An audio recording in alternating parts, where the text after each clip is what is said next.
Mastering indirect offers. Using if statements in English conversation. Hello, dear learners. Today, we're going to tackle an interesting topic that can elevate your English conversational skills.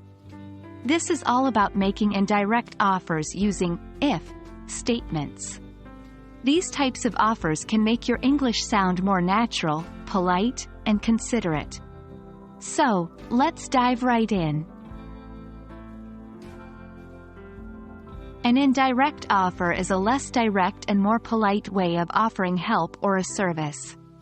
Instead of explicitly stating what you can do for the person, you suggest a scenario where you could potentially help. The use of if statements is a common way to form these indirect offers. For instance, instead of saying, "I will carry your bag," an indirect offer might be, "If you like, I can carry your bag."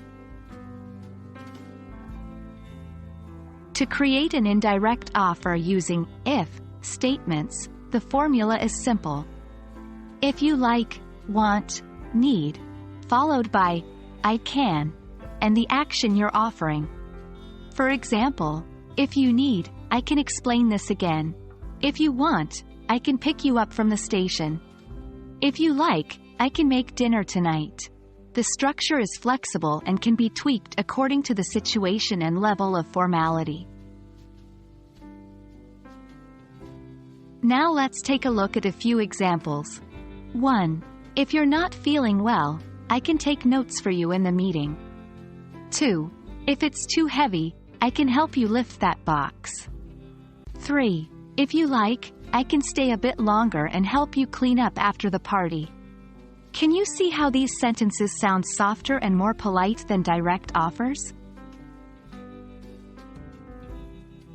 Now it's your turn to practice. Here are some exercises.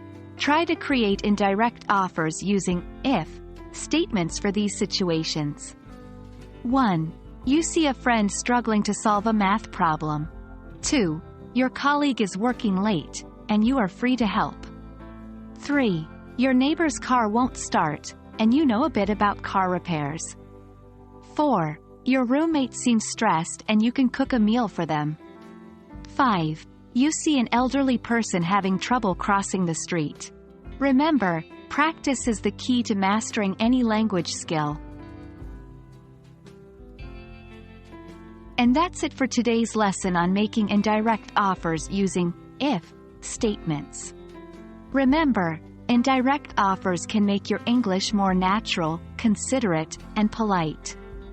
Practice using these if statements in your daily conversation and soon, it'll become second nature. Keep practicing and keep learning, and as always, if you have any questions, don't hesitate to ask. Until next time, happy learning!